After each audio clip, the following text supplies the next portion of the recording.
What's up? Just getting a thumbnail really quick. Thought I'd make an update. I am right in the middle of doing the rear bag delete and the coil spring conversion. Pain in the ass. Just wanted to give a little update now that we're at the next weekend. It's Saturday. Today I decided to make another one. Last week. A couple big updates. I was having a hard time finding a fabricator to build a front and rear tube bumper for me. I don't know why it's so hard, but it is. And the people that I used for my last X5, their shop shut down, and I reached out to the fabricator directly, and he no longer has an operation that can handle what I need. So I reached out. It took about a week, but I found a legit person who showed me examples of his work, and a bunch of people vouched for him. So he's going to be making me a front tube bumper. So from here down is going to be gone, and then it's going to be it's hard to explain, but if you know what a tube bumper looks like, you know what I'm talking about. And then it's going to have the little stinger that comes above the hood, the little round shaped piece. So I'll have that up front. And then there's the radiator support right there, which will be exposed. We're going to try and put a plate that reaches from the bumper under that and then attaches to the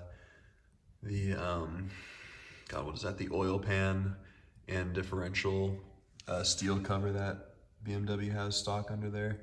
So that should be nice. And then for the rear, it's also going to be tubing. It's going to be bigger than the tubing that's used up front though, just because when this bumper cover comes off, there's actually a huge section under there and it's massive. So if you use small tubing, it would look pretty dumb. So we're going to use bigger tubing. It's going to start here and wrap all the way around. There's going to be multiple levels to it, probably 2 or 3. And then there will be a built-in hitch receiver because there's not one right there right now. So that'll be dope. Tubed front and rear, and it'll give me a lot more clearance because all this shit will be gone. So now we can jump to what I'm doing right now, which is the bag delete. There's bag 1.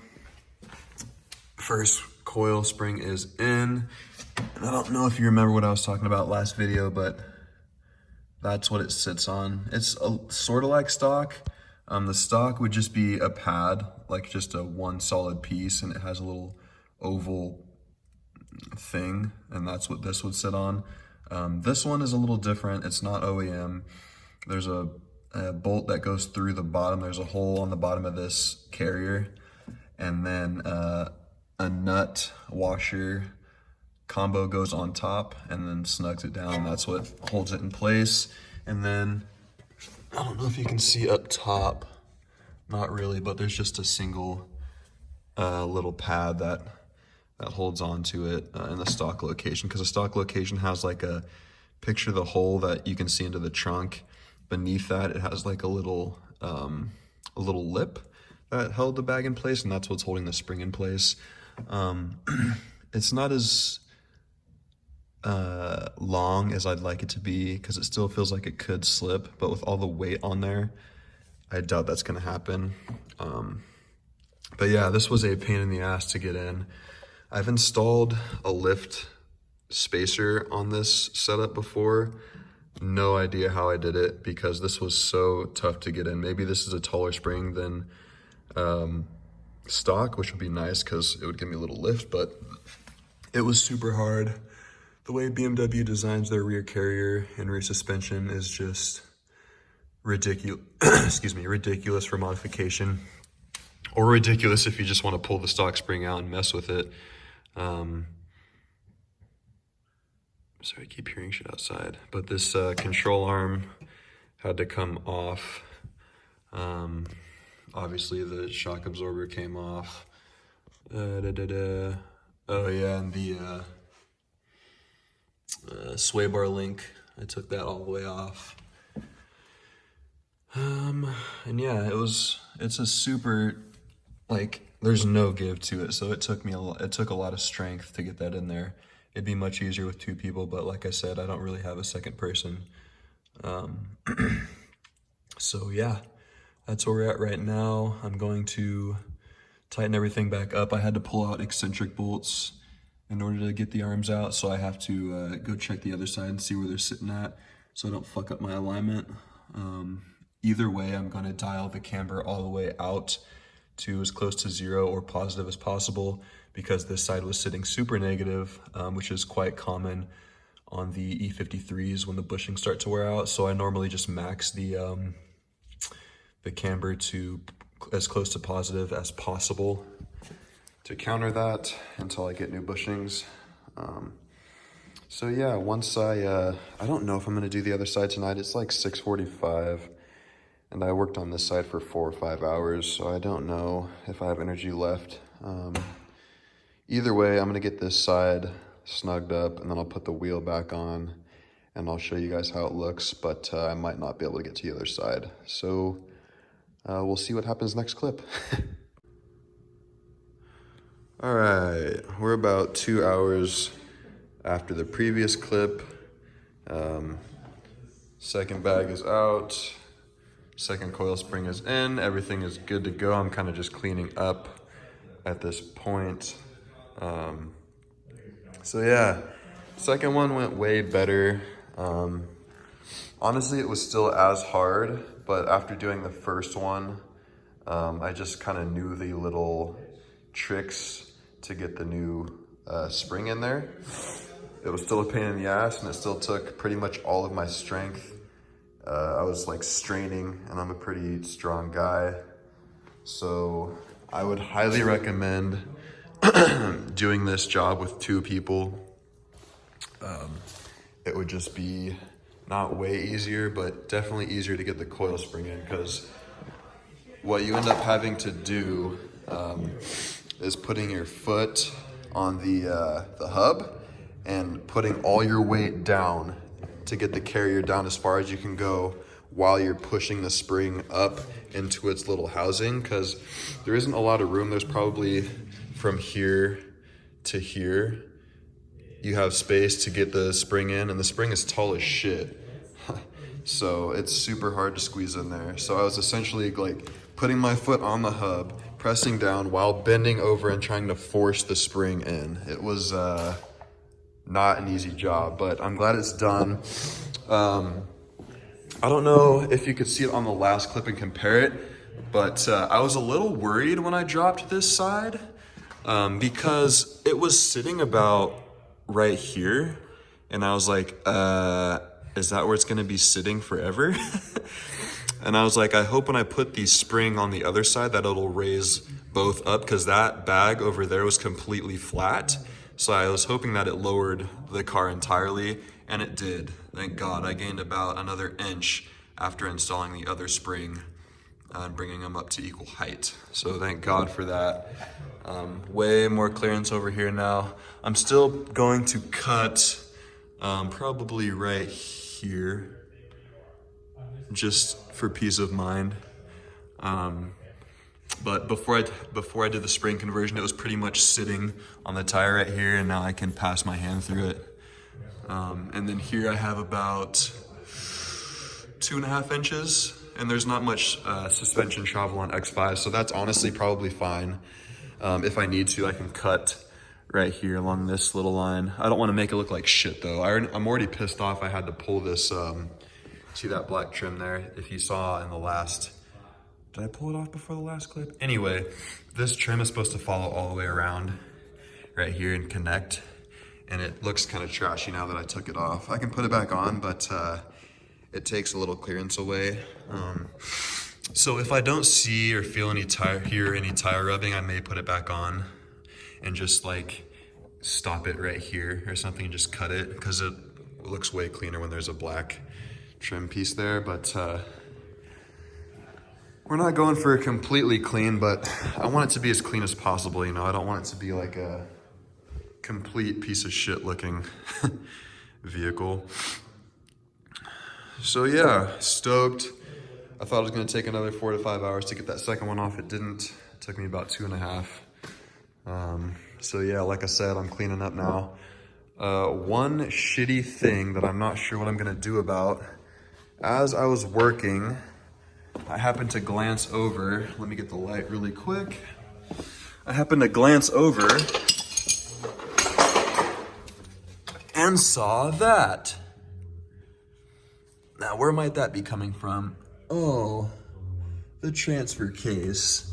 Motherfucker, right? We just pulled that fucker out and put a chain in it and resealed it, but it's leaking through, I'm pretty sure there's a seal inside here, where the front, drive shaft inserts into. I'm fucking pissed. I am fucking pissed. I must have hurt a seal, an old seal, when I was putting it all back together. Definitely not gonna pull this fucking transfer case back off, because that was a pain in the ass. This is about a week's worth of leak. So I'm worried about it, but I'm not going to pull this off, like I said, just because I just got done doing it and I just really don't want to. If it gets bad enough, like if it starts getting worse after we start daily driving it, if it messes up the seal even more, I can pull the,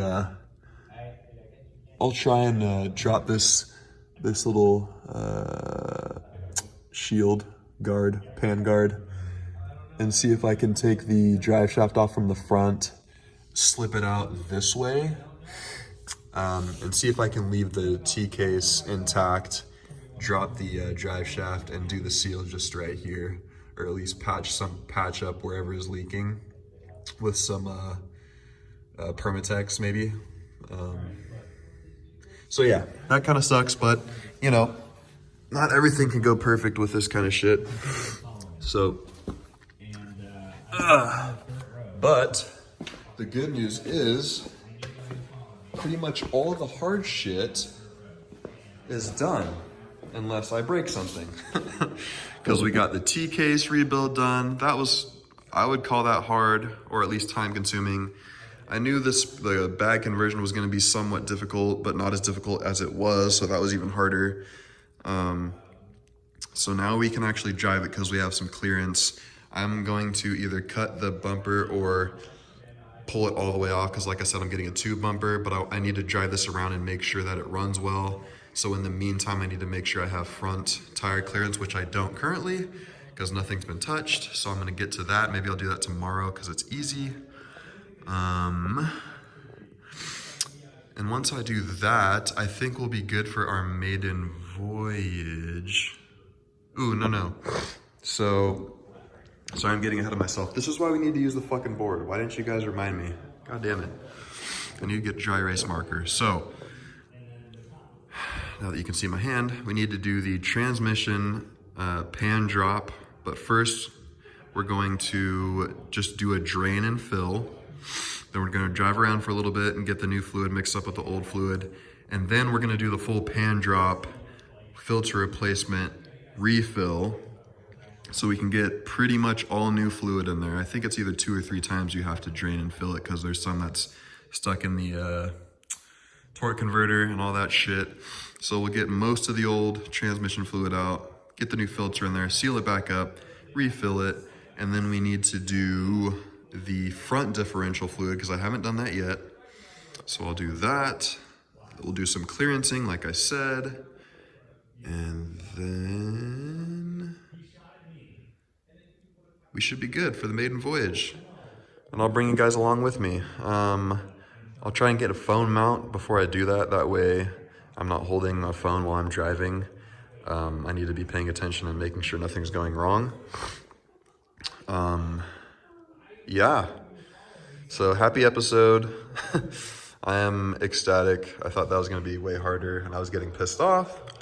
When you get pissed off, the best thing to do is just take a break, get something to drink, some food if you haven't eaten. I tend to not eat all day if I'm working on a car, and it just makes me more angry. And I noticed that every time I eat, take a drink, and come back, I always think of something that I hadn't thought of before, and everything works out way more smoothly. Is that a word? Is that a sentence? Way smoother than it did before I took the break and was angry. So yeah, top tip. Anyway, sorry to keep dragging these clips on so long, but I just wanted to share that with you guys. The next one, should be me doing the maiden voyage. I don't think I'm gonna film the fluid swaps just because that's boring as hell. So I'll see you guys in the next one. It's either gonna be no, I have shit to do tomorrow. So it'll probably be next weekend. I'll see you guys then. Thanks for sticking around. I hope you're enjoying these vids, and I hope you're looking forward to the maiden voyage and eventually the Gambler 500. So see you guys in the next one.